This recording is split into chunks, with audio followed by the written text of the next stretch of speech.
Olá, meus irmãos, minhas irmãs, a paz do Senhor Jesus. É tão bom podermos estar juntos novamente nesse nosso tempo de estudo da Palavra do Senhor. E eu gostaria de orar com vocês agora. Pai Celestial, eu peço ao Senhor que nos oriente agora no estudo da Tua Palavra, conduza-nos para aprendermos mais de Ti, porque o objetivo maior da nossa vida é agradar Seu coração.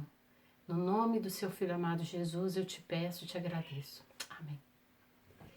Hoje nós vamos estudar juntos a partir de um material muito lindo. Provavelmente você já conhece esse material, está no Novo Testamento. É a carta do nosso querido e amado apóstolo Paulo aos irmãos de Filipos, chamada de Filipenses. Essa carta trata de um tema maravilhoso, muito relevante e também muito pertinente nos nossos tempos, nos nossos dias, no contexto atual que estamos vivendo. Nós vamos falar sobre aprender a estar contente. Vamos focar na palavra contentamento. E é o apóstolo Paulo que nos desafia a esse tema nessa carta. A palavra contente, ela é um adjetivo que tanto tem a versão masculina quanto feminina e significa sentimento de alguém que conseguiu atingir as suas metas, alguém que está realizado, pleno, né? Aqui na Inglaterra, entre os anos de 1599 e 1646, viveu e pregou, e foi inclusive considerado um dos mais famosos pregadores de Londres, um homem de Deus puritano chamado Jeremiah Burroughs, eu não sei pronunciar direito o seu nome, Jeremiah Burroughs. Ele escreveu um livro baseado nessa carta, The Real Jewel of Christian Contentment. Esse livro agora já tem uma versão em português que se chama Aprendendo a Estar Contente. É um livro incrível e eu recomendo a leitura. Uma das suas falas, eu consegui traduzir aqui, eu gostaria de ler para os irmãos. Há uma arca na qual você pode entrar e nenhum homem do mundo pode viver uma vida tão confortável, alegre e contente como os santos de Deus. Bonito isso, né? O apóstolo Paulo, na carta aos Filipenses, ele vai nos desafiar ao aprendizado do contentamento. Isso vai nos mostrar que é algo que devemos desenvolver. O mundo é imprevisível. As circunstâncias muitas vezes transformam e transtornam nossos planos, não é verdade? Não temos o controle. Algo que essa pandemia nos mostrou claramente, não temos o controle. Isso faz com que a vida muitas vezes aconteça fora, né, dos nossos planos ou ideais. Paulo escreve essa carta aos irmãos de Filipos incentivando o desenvolvimento de uma alegria cristã madura. Nós chamamos isso de contentamento. Ela é resultado direto de uma fé robusta em Cristo. A carta, ela foi escrita para motivar ao aprendizado do contentamento. Paulo vivia no que nós teólogos chamamos de auge da maturidade cristã. Nós podemos perceber isso num dos versículos dessa carta, Filipenses 1:21, onde ele diz: para mim, o viver é Cristo e o morrer é lucro. Não se trata de um homem vivendo uma depressão, querendo abandonar a vida, abandonar o planeta Terra. Se trata de alguém que encontrou o segredo do contentamento em Cristo Jesus. E isso é considerado o auge na maturidade cristã. Paulo não vai tratar nessa carta dos pecados, dos problemas da igreja, das várias circunstâncias relacionais, como em outras cartas ele trata e trata muito bem. Vamos ver que na carta de Filipenses ele tem um foco diferenciado. Paulo está aí ensinando de uma forma muito linda. Ele vai mostrar para a igreja que eles são muito queridos, muito amados, que ele lembra deles com muita alegria, com satisfação, e ele vai encorajá-los a permanecerem naquilo que eles já estão fazendo. Olha que coisa bonita, né? Paulo evangelizou a cidade de Filipos, que ficava ali na região da Macedônia, entre os anos de 48 e 49, durante a sua segunda viagem missionária. Ele passou por lá 2 vezes durante a sua terceira viagem missionária. Ele tinha um relacionamento muito próximo com esses amados irmãos. Dá para perceber isso na carta. Ele está preso quando ele escreve essa carta.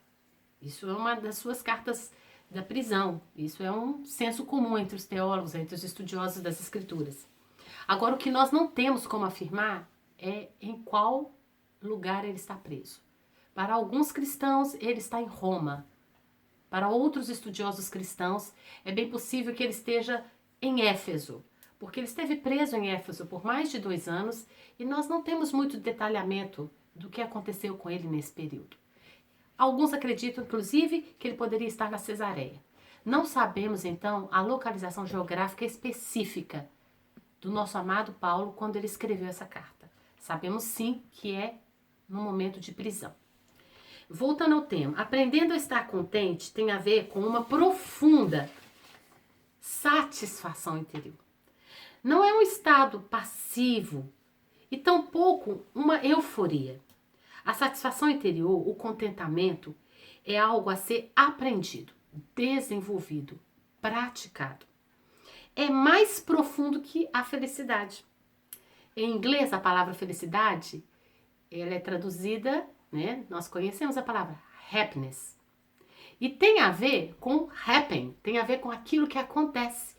É muito comum em português a gente ver essa frase, a felicidade acontece. Então, ela depende das circunstâncias, ela depende do movimento ao seu redor. O que Paulo está tratando aqui é muito mais profundo. Tá? A alegria, que é uma outra palavra que nós conhecemos muito, ela tem a ver com o nosso corpo, com os nossos hormônios, ela tem a ver com as nossas emoções. De fato, a alegria tem a ver com a nossa alimentação, com a nossa vida, como lidamos com o nosso corpo, com esportes, inclusive. Você sabia que a alegria pode ser produzida? Né? Nós temos 4 hormônios que são chamados o quarteto da alegria. Né? A endorfina, a dopamina, a serotonina e a ocitocina. Né? Nós podemos fazer acontecer essa alegria usando determinados remédios, comendo determinados tipos de alimentos, adotando um estilo de vida diferenciado. Isso vai ativar os neurotransmissores dentro do nosso cérebro e vai produzir essa sensação de euforia, esses picos emocionais que nós chamamos vulgarmente de alegria, certo? São esses neurotransmissores que vão trabalhar para relacionar esses picos e afetar diretamente o nosso estado de humor. Às vezes a gente está ali desanimado, para baixo, a gente toma, por exemplo, um cafezinho, já, ó, acordei, fiquei animado, né? Isso porque algum neurotransmissor aí dentro da nossa cabecinha foi ativado. E olha que coisa boa, não tem nada de errado com isso. Mas o que nós estamos falando aqui é de algo muito mais profundo. O que Paulo está tratando é algo muito mais profundo, que perpassa o físico, perpassa o nível da alma, o nível das emoções. É algo que tem mais a ver com o nosso espírito, é interior, tá bom?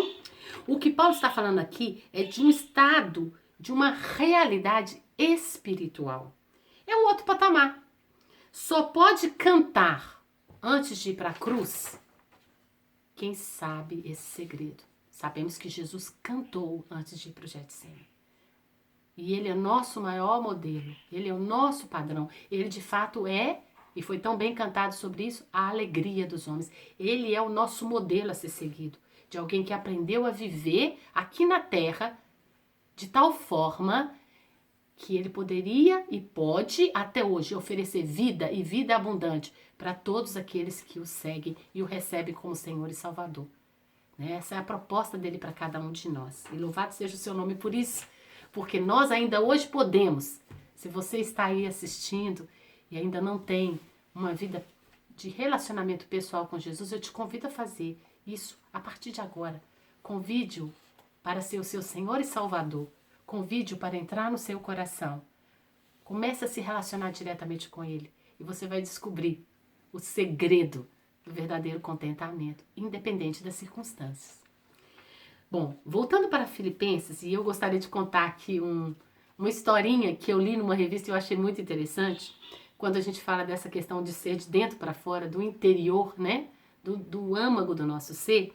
Tem uma história de um cientista que estava trabalhando, né?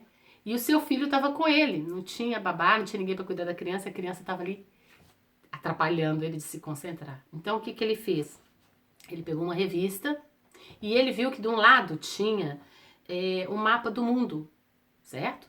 Então, ele pegou, arrancou a página e picou em muitos pedacinhos. E deu para a criança que estava sentada ali perto dele no chão e falou assim, olha, monta esse quebra-cabeça aqui pro papai. Depois que você terminar, a gente brinca. Ele realmente imaginou que a criança ia gastar muitas horas montando.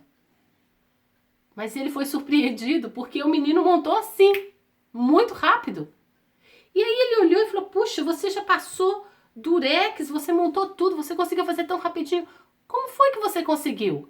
E aí ele falou com o pai, enquanto você estava picando, eu olhei no verso da folha. E do outro lado estava a forma de um corpo humano, tinha o desenho de um homem.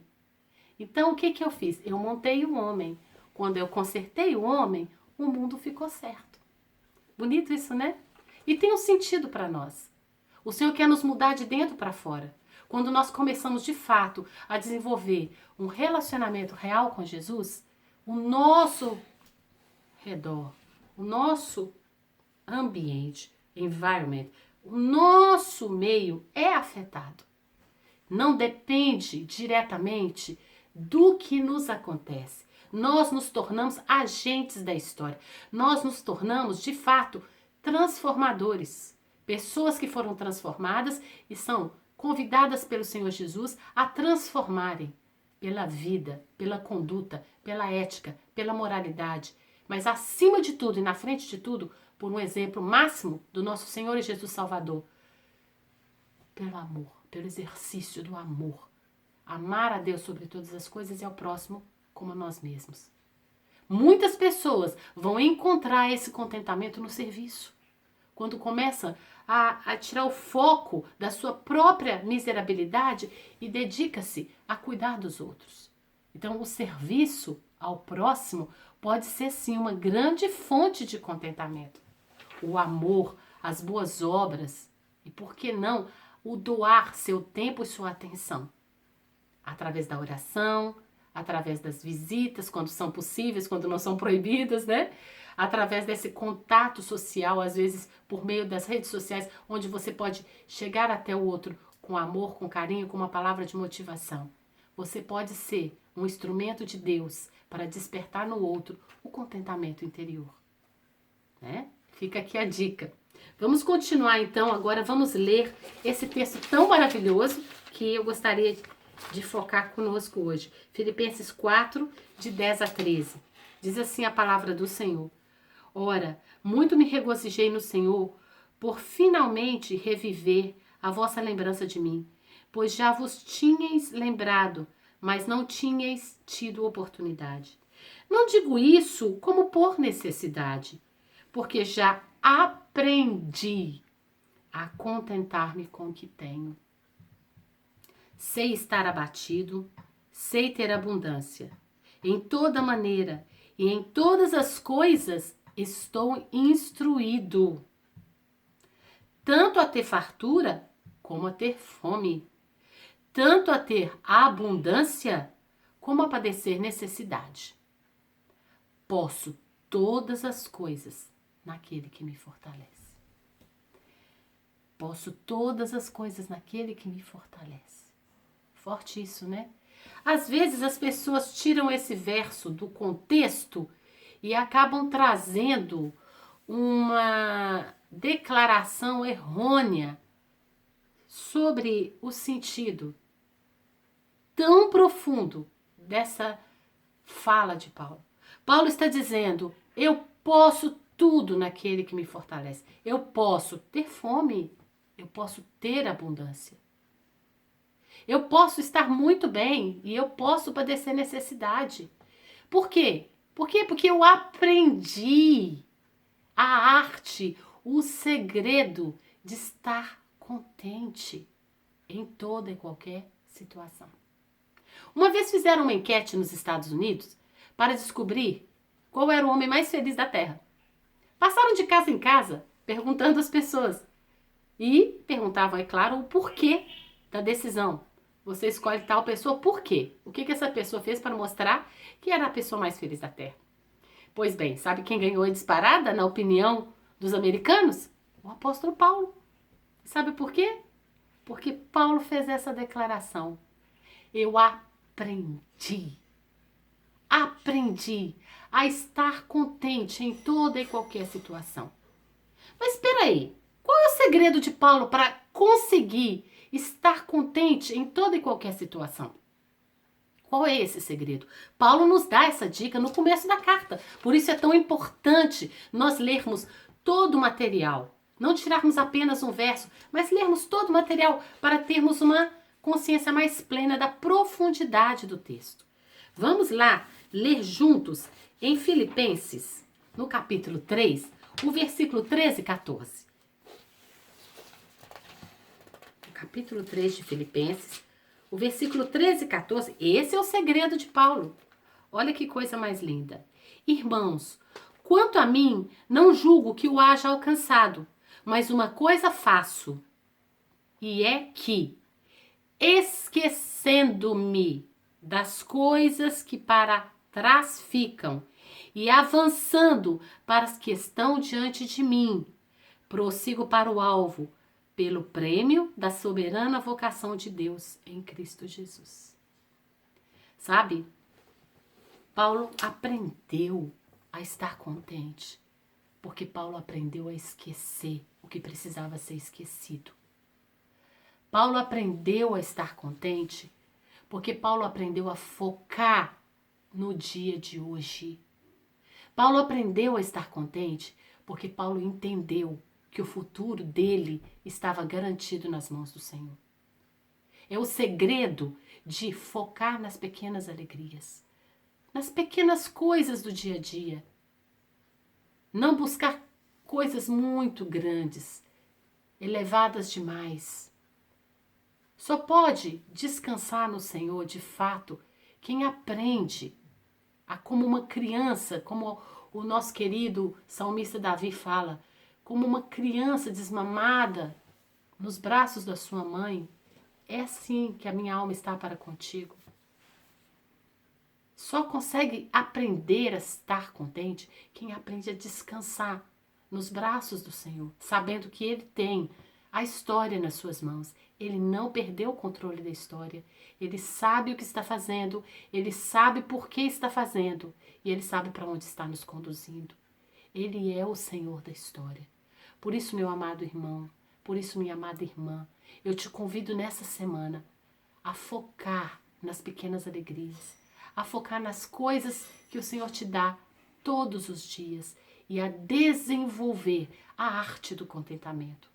Não é algo instantâneo, não é algo que por mágica você vai obter. Não é como a alegria eufórica que pode ser fruto de uma medicação ou mesmo do uso de uma determinada droga. É muito mais profundo. É do interior, é lá de dentro. Quando o Senhor Jesus conversou com aquela mulher samaritana e ele falou para ela, do seu interior fluirão rios de águas vivas, ele não mudou a realidade dela. Ele não mudou as circunstâncias dela, mas ele deu para ela a chave para a história dela ser alterada. Era tirar o foco das circunstâncias, era tirar o foco do passado, era tirar o foco daqueles homens que machucaram a sua vida. E era perceber o valor dela no presente. O que ela podia fazer? Ela tinha um cântaro. O que ela podia fazer? Jesus disse, eu estou com sede. O que ela podia fazer? Ela podia matar a sede de Jesus. E como que ela matou a sede de Jesus? De fato, ela nem tirou a água do poço. Como foi que ela matou a fome e a sede de Jesus? Jesus vai dizer para os discípulos, a minha comida, a minha bebida é fazer a vontade do meu Pai. O que ela fez? Ela foi lá e anunciou para os irmãos, o povo de Samaria, o povo dela, que ela havia encontrado um profeta, que ela havia encontrado alguém que havia dito tudo a seu respeito. Eles foram ao encontro de Jesus e Jesus ali pôde servi-los, fazendo a vontade do Pai. E nesse momento ele foi saciado. Percebe? Nós podemos ser agentes de transformação da história, mesmo que a nossa história esteja marcada por dor, por sofrimento, por limitações. Nós podemos aprender a estar contentes em toda e qualquer situação. Não depende das circunstâncias exteriores.